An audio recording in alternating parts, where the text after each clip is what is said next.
Hello everyone, welcome back to my channel Symmetrical World of Physics. I am Jyoti Chokar, creator of this channel and also a experimental nuclear physicist.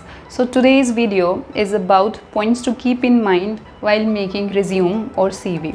देखो academics is also very important, but along with academics बहुत सारी चीज़ें होती है जिनके ऊपर हमें ध्यान देना चाहिए, क्योंकि जब आप academics के बाद, मास्टर्स के बाद, ग्रेजुएशन के बाद जब आप किसी जॉब में एप्लीकेशन के लिए जाते हो, अप्लाई करते हो और जॉब के लिए जाते हो, तो सबसे ज़्यादा जो इम्पोर्टेंट होता है वो होता है the way you are presenting yourself and your confidence, and also the way you are delivering your knowledge और the way you are approaching the problems. ये जो चीज़ें होती है ये बहुत ज़्यादा इम्पोर्टेंट होती है।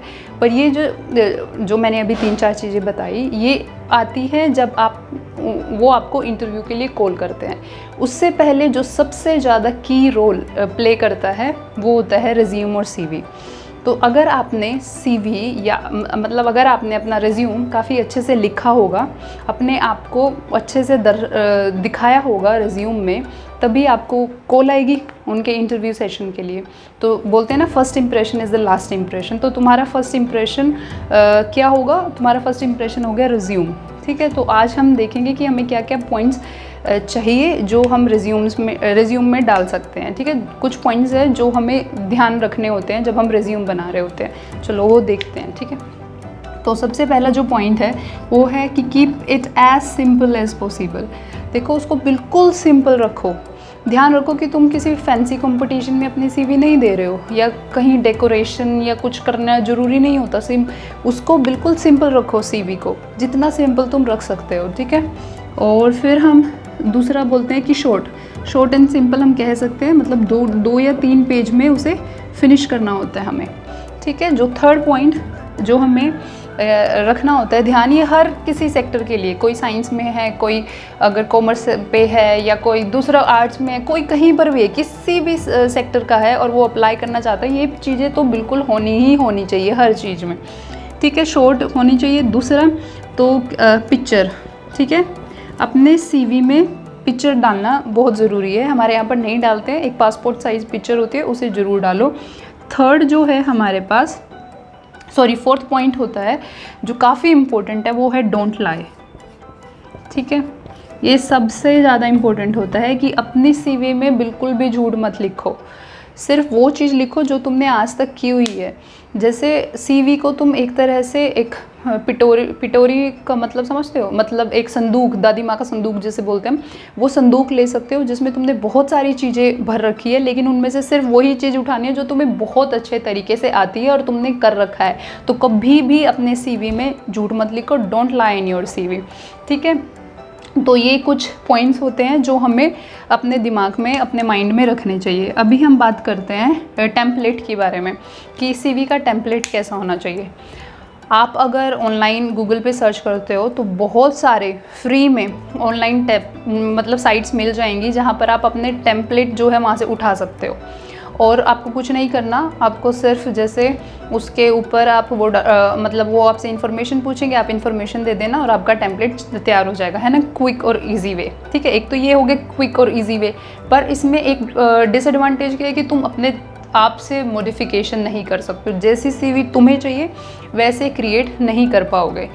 तो और ये जो साइट्स है जिनका मैं बोल रही हूँ, उनका लिंक मैं डिस्क्रिप्शन में दे दूँगी, आप चेक कर लेना। ठीक है, और जो दूसरा जो होता है, जो स्पेशली उन स्टूडेंट्स के लिए जो साइंस में आगे ग्रेजुएशन ख़त्म कर चुके हैं और PhD में अप्लाई कर रहे हैं, स्पेशली अब्रॉड, तो ये एक्चुअली मैंने बनाई भी उन्हीं के लिए है वीडियो, क्योंकि मैंने एक इंटरव्यू दिया था, उसके बाद मेरे पास काफ़ी मेल आए कि मैम हमें please help us how to make CV, what points we have to keep in mind while making proper CV। तो इसीलिए मैं बना रही हूँ। ठीक है, तो साइंस में अगर आप जा रहे हो, PhD अगर आपको करनी है और आप अप्लाई करना चाहते हो, रिज्यूम बनाना चाह रहे हो, तो एक सॉफ्टवेयर होता है जिसको हम बोलते हैं लेटेक्स। ठीक है, ये जो अगर आप साइंटिफिक कम्युनिटी में जाते हो तो ये बहुत इम्पोर्टेंट होता है।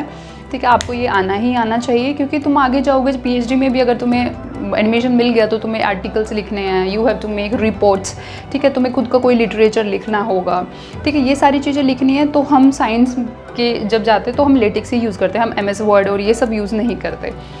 डिफ़िकल्ट लेवल अगर मैं बोलूँ तो डिफ़िकल्ट नहीं है, ऑफकोर्स MS वर्ड से थोड़ा सा डिफ़िकल्ट है, लेकिन C++ ये सारी लैंग्वेज इनके जैसा डिफ़िकल्ट नहीं होता।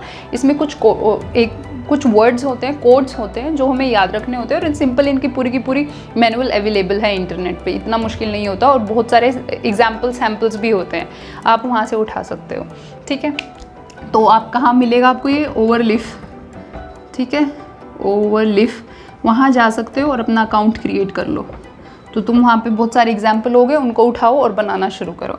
तो मैं आपको एक बताती हूँ CV का पैटर्न जो मुझे बहुत पसंद है, ठीक है, और मैं अपने लिए हमेशा यही यूज़ करती हूँ। ये बहुत सिंपल है और आप चाहो तो यूज़ कर सकते हो। मान लो कि हमारे पास ये A4 साइज़ शीट है, तो इसको अपने शीट को 2 में डिवाइड कर लो, ठीक है। यहाँ पर आप सबसे पहले अपनी पिक्चर डाल देना, ठीक है। यहाँ फिर करंट वर्क जो भी कर रहे हो, जहाँ पर भी हो, जिस पोजीशन पे जो भी है, जिस भी इंस्टीट्यूट में हो, और फिर अपने phone number and then ID आप डाल सकते हो, फ़ोन नंबर डाल सकते हो, और यहाँ पर अपना ईमेल ID डाल सकते हो, ठीक है, एड्रेस और ईमेल ID जो भी है। उसके बाद हम यहाँ पर डालेंगे स्किल्स। देखो हमेशा ध्यान रखना कि जो स्किल्स हैं ये कंप्यूटर स्किल्स हैं, कि क्या क्या तुम्हें आता है, MS word, latex, power point, C++ language जो कंप्यूटर लैंग्वेज होती है, पाइथन, जावा, जो भी तुम्हें आती है वहाँ पर लिखो। और कुछ सिमुलेशन होती है जैसे गेट, GNT4 जो भी आता है, और यहाँ पर लिखने के मतलब इस सेक्शन में लिखने के बाद फिर तुम इसको आगे कर सकते हो लैंग्वेज, मतलब तुम्हें कौन सी भाषा आती है, English, Hindi, French, German, Polish और भी बहुत सारी होती है, ठीक है, वो यहाँ पे लिखो। फिर उसके बाद एक छोटा सा एक सेक्शन जिसमें इंटरेस्ट, और इन सब चीज़ों को जितना शॉर्ट कर सकते हैं उतना शॉर्ट रखना है और उतना लिखना है। स्किल में तुम डाल सकते हो जो जो तुम्हें आता है, इन दोनों को शॉर्ट ही रखो। उसके बाद जो मेन पार्ट होता है वो होता है ये। तो यहाँ पर कभी भी एजुकेशन से स्टार्ट मत करो, मेरे एक्सपीरियंस के हिसाब से हमेशा स्टार्ट करो एक्सपीरियंस से, कि आज तक तुम्हारे पास क्या क्या एक्सपीरियंस है, ठीक है। जैसे अगर तुम रिसर्च में जा रहे हो तो मैंने 1 साल, जैसे तुम कह सकते हो कि मैंने 1 साल यहाँ पर काम किया इतने से इतने टाइम पीरियड में और इस इंस्टीट्यूट में, ठीक है। फिर तुम दूसरा एक्सपीरियंस डाल सकते हो कि इस इंस्टीट्यूट में था मैं और यहाँ से यहाँ तक मैंने काम किया, ठीक है। फिर एक्सपीरियंस के बाद आता है तुम प्रोजेक्ट लिख सकते हो। प्रोजेक्ट मैंने कहने का मतलब है कि मान लो कि तुमने कोई इंटर्नशिप कर रखी है और उस प्रोजेक्ट का तुम यहाँ पर नाम लिखो और फिर 2 या 3 लाइनों में उस प्रोजेक्ट को एक्सप्लेन करो कि तुमने किया क्या था उस प्रोजेक्ट में। यहाँ पर अलोंग फिर ईयर आ जाएगा और इंस्टीट्यूशन नेम आ जाएगा, ठीक है।